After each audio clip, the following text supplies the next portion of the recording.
Family, welcome back to GrowFit Florida. We're talking about growing multivitamins in your own backyard. And I have something for you that tastes better than the other plants that we talk about, where you can get your multivitamins. And they are loaded with nutrients. Let me show you what I'm talking about. And you can grow these right here in Florida. Let me show you what I'm talking about. These right here, these are Muscadine grapes. They're Florida native. We plant these vines 3 years ago and they are loaded. And we didn't have to baby these. These are the type of plants we love. A lot of food with little effort. And these grapes, they aren't just grown because we think they're delicious, which they are. We grow these for health too. These little grapes right here that you see, they're filled with health benefits, more than you'll find in the grocery store. If you're trying to grow your own food and get some nutrients and keep your backyard working for you year after year after year, this video is going to be for you. Today, I'm going to break down why Muscadine grapes are perfect for Florida or any other tropical or subtropical region. I'm going to explain to you how to prune them and how to care for them once they're established. I'm going to tell you when the best time to harvest them. And I'm also going to go over these grapes' insane health benefits. This is your multivitamin and it's a grape and it tastes good.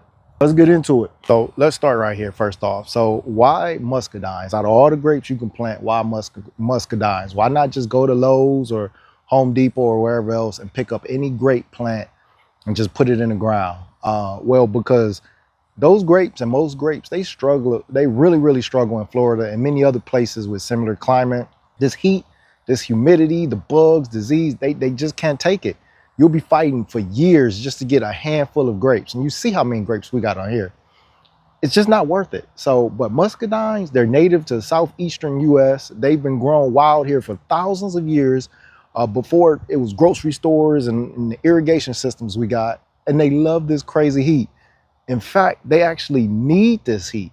So they don't mind our sandy sugar soil, and they even tolerate drought once they're established. Now, you guys know I'm in zone 10, West Central Florida, and these vines, they thrive with minimum care. And I do mean minimum care. Had to come under the grapevine. It is a hot one a day, but I want to talk about why we're growing these grapes and what makes them so valuable.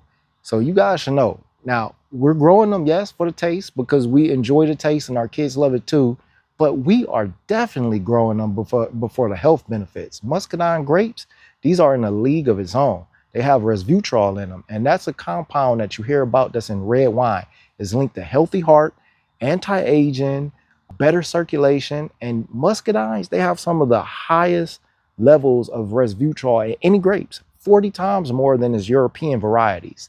Ellagic acid, it's a natural compound with serious antioxidants and anti-inflammatory effects. And guess where it's concentrated at? Right here in the muscadine's thick skin and even in the seeds. Studies even suggest that it may help protect you against certain cancers. So why not grow these delicious grapes? And quercetin, this helps with allergies, inflammation, and even immune response. If you're trying to build a body that recovers fast and stays strong, this is the type of compound that you want in your food, and you can get it from your grapes. So save the money on the supplements, and if you can grow this in your backyard. Oh, and let's not forget about the fiber. Muscadines are high in fiber, especially if you're eating the skin. That means better digestion, better blood sugar control, and longer lasting energy.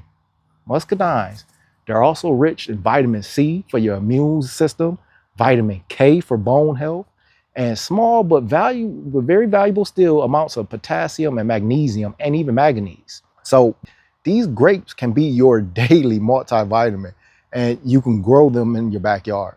So it's two main names out there when we're talking about muscadine grapes: Scuppernongs and black muscadines. Scuppernongs are the bronze colored ones. That's what we have, what we're growing. They're sweet and floral. The black ones are dark purple, sometimes almost black. Some varieties are self-fertile, meaning that they can pollinate themselves. Others are female only. They need pollinators close by. But once you got that setup right, they'll give you so many delicious grapes for decades. If your vines are fruiting like ours, you're good. You got the pollination handled. Now, let's just talk about how to care for these grapes over the many decades you're going to have them.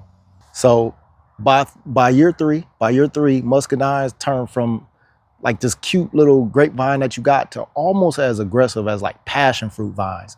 This means you're gonna have to step up your trellis game. Like, look behind me. Like, you're gonna need a strong support system because these vines are heavy. They get extremely heavy.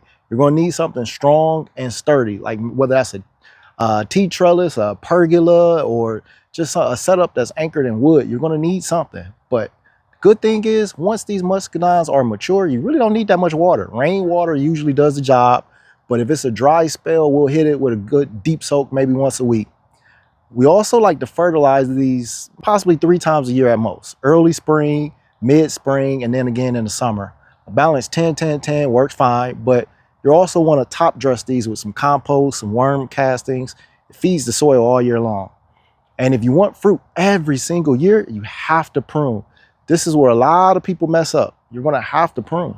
So December through February is when the vine is dormant. These leaves should all be gone. Most of them are gone. And that's going to be your window to prune. And why you prune? Why do you prune, you ask? Because muscadines only produce a new wood. If you don't cut them back, you'll get wild growth and not as much fruit as you could have had. So cut each spur back 2 to 4 buds. That's it. That's not much. It's not hard, but you know, you're telling your plant like, hey, focus the energy here. This is where I want the energy at on this new growth to give me some more grapes. So every couple years, if a spur look dead or weak, just remove it. Train the plant to put a new shoot in its place. At first, I know it sounds scary at first, I know, but pruning anything for your first time is a little bit scary. But once you see the results, you'll never skip this step again, I promise you. And here in Florida, we typically harvest usually late July through October. You'll know when they're ready because the color is going to be a deep purple or golden bronze. They come off with just a little gentle tug. You don't have to do too much. And most importantly, they taste sweet. You don't need shears, just a twist and a pull, and they're coming off. And the best part, they don't ripen all at once. So like many fruit that you have that ripens all at once on the tree, with these vines, you can keep harvesting for weeks. And you can refrigerate these Muscadine grapes, and they're going to last for 2 to 3 weeks in your refrigerator. Now, let's talk about how we like to use ours. We eat them fresh. That thick skin, that's where the nutrients is. Don't toss it. Smoothies, you could toss a handful in with a banana and kale, almond milk, and you got an antioxidant overload.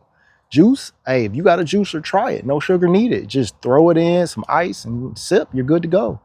Jam, if you've ever had muscadine jam, you know it's delicious. You can freeze them, just rinse them, dry them, toss them in a bag, throw them in the freezer, you're good. You can pull them out for smoothies all year long. Wine or vinegar. Now, I don't do this personally yet, but if that's your thing, these grapes are perfect for fermenting. So, all right, family, you made it this far. So that must mean you're serious about growing your own, which I'm happy to hear. Now, these 3 muscadines behind me, that's right, we planted 3 muscadines. That's what you're seeing right here. And this is how much you get when you're planting 3 of them in almost 3 years. They paid us back 100 times over.